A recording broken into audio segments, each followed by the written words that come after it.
We're here with Reggie Watts. He's a comic, musician, beatboxer, looper. Anything else that you'd like to add to that list? Sounds about right. Good, good. Well, one of the things that I wanted to talk about, obviously you've got a musical aspect of what you do and a comic aspect of what you do, and I've seen you at, like I saw you at Bridgetown Comedy Festival, and a lot of comics go on stage and they start off with their safe material so that the audience will trust them. You don't have any of that. And in fact, you don't have any material, and so how... It's true. How do you get the audience to trust you from the outset if they don't know who you are, if you're in a place where they don't know who you are? I don't know. It's kind of I think it has to do with the intent that you have as a performer. Like if you come on stage and your intention is to, include people in a way somehow eventually into what you're doing. I think people can feel that to a certain extent, and you just kind of have to trust that that's going to happen. Yeah. Well, and one of the things that you say is that you actually want to sort of discombobulate the audience and get them uncomfortable, which generally leads to really interesting work, but is also kind of uncomfortable for the performer, I think, usually. How do you work through that discomfort when the audience is still kind of hasn't figured things out? Well, it's knowing that, I'm just going to lean on this piano. Well, it feels good. It's like a little niche for me. Okay, but no, I mean, I guess a lot of it has to do with knowing that you have a nice treat at some point, and so if you discombobulate or kind of do a lot of misdirection, there's a point to it, even if there isn't a point, but there's some kind of a reward to a certain extent. So essentially, it's just like that eventually you're going to draw them in, and you just have to wait through it. Yeah. It's like I have something in my pocket and I'm going to show it, but I'm just going to wait a little bit before I show it. But I'm really excited about it. So I'm pretty sure people will like it. Right. Or they'll just, right. Or, yeah. No. Or they won't. No. I have totally had dates like that. Yes. Yes. Generally was not excited to see it when it came out, right. but I feel like your situation's totally different. Oh, yeah, so it's related. Yeah, absolutely. Related. Absolutely. Related. So I actually saw a piece that you did on Conan where it felt like you did maybe 30 or 40 different genres of music within one 3-minute period. All of the work that you do is somehow informed by pop culture or culture in some way or music.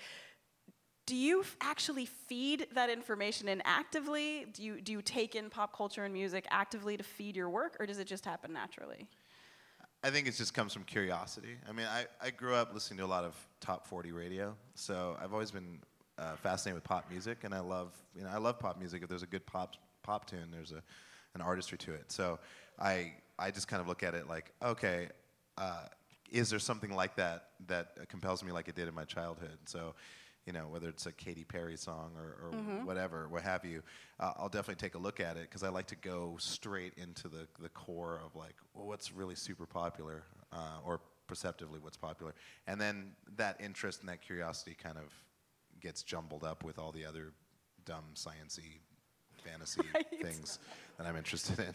Well, and you were an Air Force brat when you were a kid, and so you spent some time in Germany and Spain. Were you old enough at that point to be aware of music? What kind of music was playing in those places?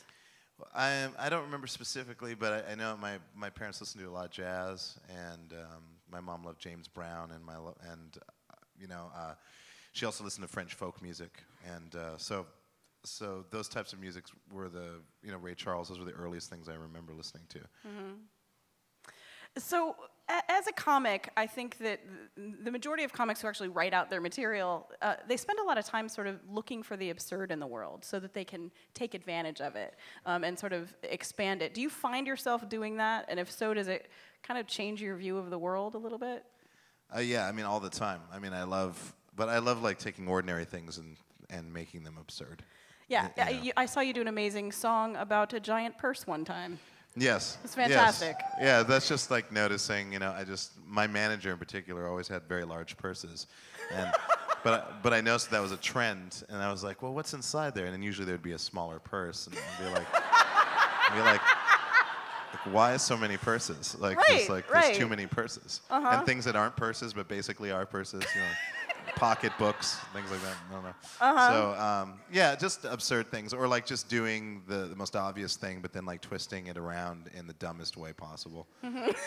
That's usually what I enjoy doing. Right, it works really well. It works really well. I've also noticed that more and more of your work is showing up on YouTube, and I was wondering how you felt about that. I think there's this aspect of improv that feels like it's this ephemeral thing that, you know, that being there is sort of an honor because you get to see this stuff happen and you can never see it again. When people film it, does that change things for you? Does it bother you in any way? No, it never bothers me. It bothers other comedians, and I understand why, because they might be working on new material. Yeah. So if people film it and then they put it up on YouTube, you know, it kind of deflates the impact of their material, or people will show up at their next gig and say something about it. But for me, because I'm improvising, it doesn't really matter. I like it because it's a record of what I've done, because I may not do the same thing again, and so I don't really care. Like, as many cameras and recording devices, it's totally great for me. Yeah, yeah. I just have one more question. It's kind of a personal question. So I went to watch a video of you covering Van Halen's Panama on YouTube, and this ad came on for a website called whatsyourprice.com, and it's this website where wealthy men bid on dates with beautiful women.